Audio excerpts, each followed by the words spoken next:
What's up guys, welcome to the channel. This is Joe at Driven Films here, and today I've got something really exciting coming your way. I've teamed up with 4 other amazingly talented and prolific filmmakers in the industry to bring you 5 pieces of advice that's gonna help you to boost your career in filmmaking. Whether you're just starting out or whether you've been at it for a while, the advice in this video is gonna help you out big time when it comes to your career. Before we jump into the tips, I wanna remind you to please hit that subscribe button so you don't miss out on any more videos from Driven Films. Now let's get to our first piece of advice. What's going on, guys? My name is Chris and I'm a freelance videographer here in South Mississippi. First off, I want to just thank Joe for having me on. It is so great to be featured here. Now, I want to talk to you about my #1 tip for people just getting started doing what we do. And that big tip has to do with client relationships. Now, when I started doing videography, one big thing was I was just finding clients, doing work, finding clients and doing more work.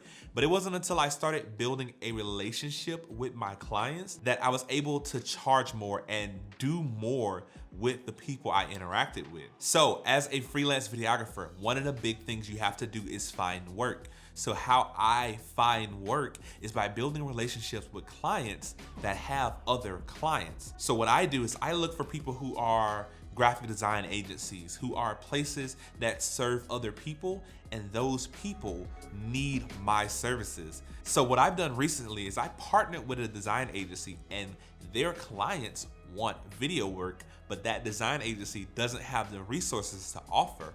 So I bring my skills in and my skills to the table and I say, hey, you can now offer video work using my services and I'll just be white labeled under you. That's one thing that you do give up. You pretty much say, hey, I'll work through you, you'll get credit and whatever, but I will get consistent work and consistent income.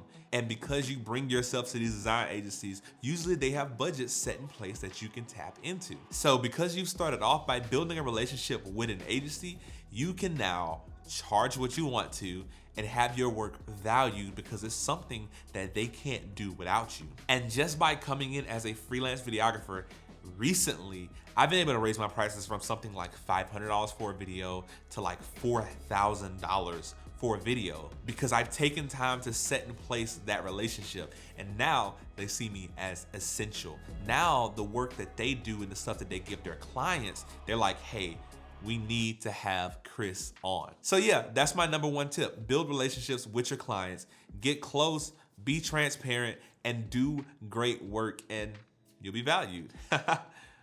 Chris, that is some awesome advice, and I could definitely vouch for you here. Before I got into filmmaking and started my own business, I did work as a creative director in the advertising industry for just about 20 years. I worked for mostly small to medium-sized studios, and most of them did not have in-house video production teams. This opens up an opportunity for you to build a relationship with those studios and either work freelance or even become their in-house video guy. Get out there and shoot is my best advice to any filmmakers coming into this industry. I was once told, practice makes permanent. And if you're able to see your mistakes right away, the faster you'll be able to fix them. In the beginning, what helped me was shooting short films with my brother and friends. We would write quick action shorts and we just went for it. What we didn't realize is that we were constantly problem solving and gaining experience. These 2 elements is what filmmaking is centered around. Equipment and cameras didn't matter and is ultimately just a tool for telling stories. It was all about having fun and creating, seeing where we made mistakes to correct it, just to reshoot it and do it all over again because we had passion. Whether it's a short film, spec work, montage, or filming your brother or sister's birthday party, just make something out of it. Create to sharpen your filmmaking skills, gain experience, and learn from your mistakes. Hopefully you guys found my tip helpful. As always, go film, have fun, make killer visuals. This is Goldwulf, signing out. What is going on, everybody? My name is Mac, and first of all, I just want to say thank you to Joe for allowing me the opportunity to sit here and give you one of my most important tips to new filmmakers. So the one tip that I give every new filmmaker is to watch YouTube videos, man. Just sit down on this platform when you have some free time during your day, at night, when you're in bed, when you're on the toilet, who knows? Whenever you got some free time, make sure that you are taking advantage of the free knowledge on this platform because it is so beneficial to all of us in this field. I'm sure you've heard other big filmmakers talk about how film school really isn't worth it in some situations, and I agree 100%. I did not go to film school, and I have been a filmmaker full-time for the past 2 years, and I don't have a degree to show for it. All I have is my YouTube University pass, and that's about it. Everything that I have learned so far about filmmaking has come off of this platform, and I cannot stress it enough how beneficial it is and how important it is to utilize the platform to its full potential. There are so many great filmmakers on this platform, and there's somebody for everyone. You know, not everybody's gonna like me, so you may not watch my videos. Not everybody's gonna like Joe, so you may not watch Joe's videos. Sorry, Joe, but that's the truth. You know, everybody has their own preferences, so there's people out there for everyone that cater to different audiences depending on who you like, how their personality is, whatever the case may be. There's so many of us on this platform. That's really what I'm trying to stress here, is to find the people whose work you admire. So a perfect example is Joe's channel, Driven Films. Everything on this channel is pretty much directly related to filming cars.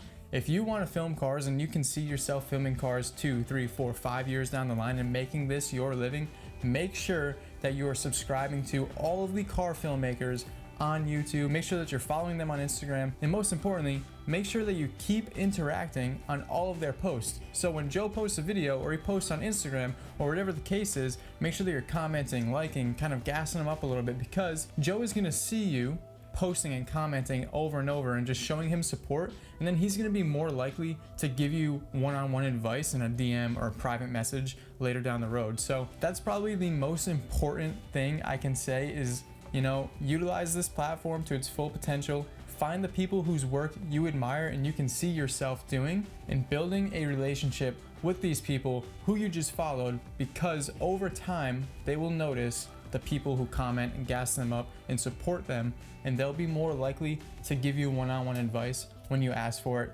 over other people. As we all know, we are all busy, we all have our own schedules, our own lives that we're living, and you know, we just can't answer to everybody. We can't cater to the whole population of filmmakers. So if you build these relationships, people are more likely to cater to you and answer you first over other people. That's just how it works. So that's about it, guys. I hope you enjoyed that little tip. Make sure that you are utilizing this platform to its full potential. But before I go, you gotta be careful, because YouTube can lead you down a real slippery slope of just clicking and consuming too many videos that really don't pertain to you. So make sure that you're kind of staying disciplined on the platform and really learning, and then taking what you've learned and applying it to your workflow, and just trying to get better, practicing. I remember growing up as a kid, always playing sports. My coaches always said, practice doesn't make perfect, perfect practice makes perfect. So treat YouTube like it's college, give yourself homework assignments, and yeah, I hope you guys enjoyed this tip, and I'll catch you guys later. Peace. Mac, that's a great tip, but I'm really surprised you didn't try and sell me on the Zcam.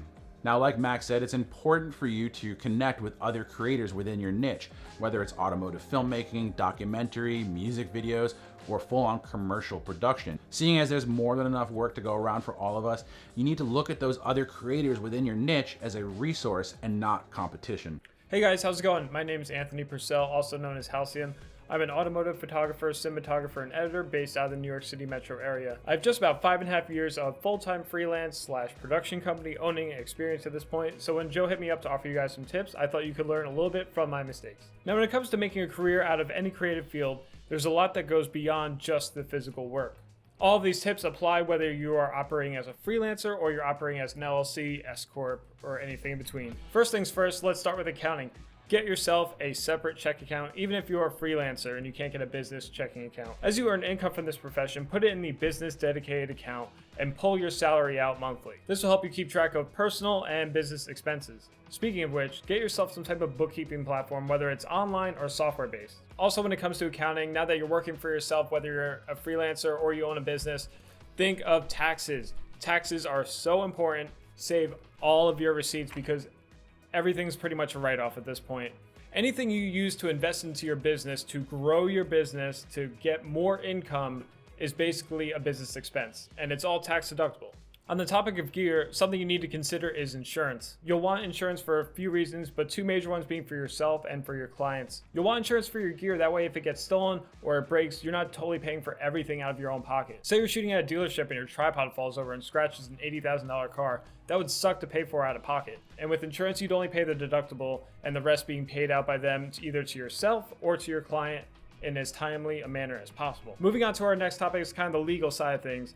Always use contracts, even if you trust your clients and you've worked with them a ton of times. It just helps set a clear set of boundaries for yourself and for your client on what to expect from both sides. The last tip I'm going to offer you guys is to think about different revenue streams. Now, the bulk of your income, like most, will probably come from doing your core work and booking your jobs, whether as photo, video, editing, graphic design, so on. But there are other ways to expand your income outside of you booking your own jobs. Think about collaborating with other people in your area so they can hire you for their jobs. Whether you're going to be a camera operator, a PA, the drone pilot, the sound guy, there's plenty of roles that other people need help with, and they'll deal with all the client stuff. You just show up, do your work, and get paid. For other means of income, we'll take it to the internet, and there's a good amount of ways that you can make passive income with the work that you're already doing.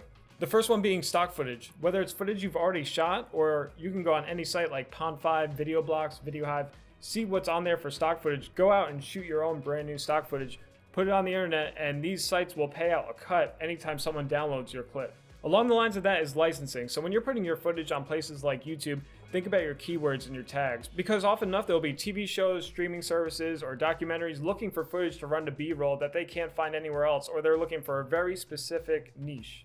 Now, it might take some time to ever get discovered for licensing needs, but when you do, you're now in a pool of resources for these production companies who handle TV shows. Usually they'll contact you after seeing one of your videos online saying, hey, we need your video from 2 minutes to 2:20. This is very simple work and the payout is awesome. And the rate for licensing the broadcast or streaming service is awesome.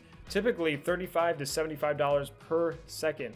If we do the math real quick and they want 20 seconds of footage and you license it to them for $50 a second, that's $1,000 for you simply just taking the footage that you've already shot and owned and just sending it over to them. Done.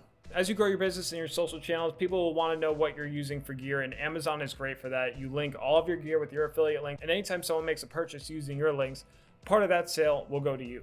There are also a lot of sites for us creatives like Soundstripe, Artlist, Premium Beat that all have affiliate programs, and anytime someone signs up for a membership with those sites using your link, you also get a cut. Another way of making your content work for you is YouTube. As long as your clients are okay with it, put your final videos up on YouTube for people to see. Whether you're trying to grow as a creator, a mentor, or trying to attract more clients for the same type of work, YouTube is a great place for people to discover it and monetize. After your channel grows to the size where you are allowed to monetize your videos, they'll be up there doing the work for you. My last offering to you guys on different revenue streams is products. As you grow and gain experience as a creator and a business, there are also a lot of newcomers to the space who are looking for tips, tricks, and products to enhance their work. So you'll want to think about how to package your experience and your knowledge into a product that can help newcomers to the space. Whether that's LUT packs, sound packs, presets for Photoshop or After Effects, digital products have basically no overhead and the profit margin is 100%. The only thing it costing you is your time. That's what I have for now. I hope these 4 different categories of tips from myself and the other creators on this video are helpful to you guys. If you have any questions on the things I said, be sure to leave a comment down below. I'll be checking on this video and I'll answer any questions you may have about anything I spoke on. And thank you very much to Joe from Driven Films for having me on this episode. Be sure to subscribe to his channel and like the video. Peace. All right, so now on to my piece of advice, and that is don't be the best in the room. Now, what do I mean by that? What do I mean by don't be the best in the room?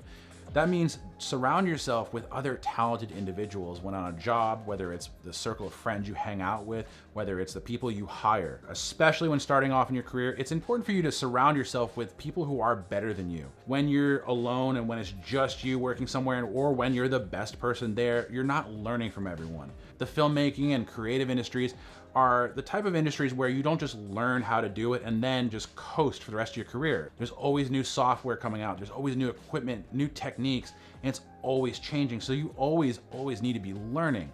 And you do so by surrounding yourself with other talented filmmakers and creatives.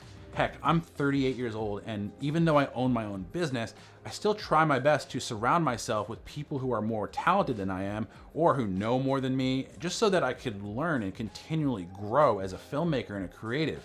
I'm not just learning from YouTube or books or courses. I'm learning from experience. I'm learning from other people. I'm learning from the people around me. We're exchanging ideas. We're exchanging techniques.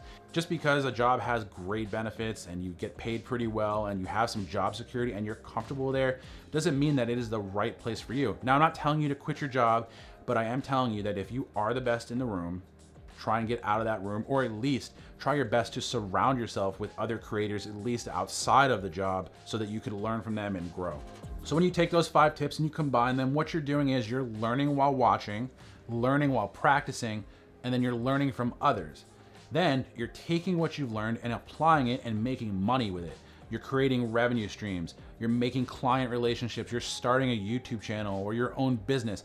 You're making money doing what you love. So there it is. Those are the 5 tips to help boost your filmmaking career. And thank you so much to Goldwulf, Halcyon, Mac, Olink, and Chris Franklin. Please, viewers, do me a favor, go down to the description below, subscribe to their channels, and follow them on Instagram.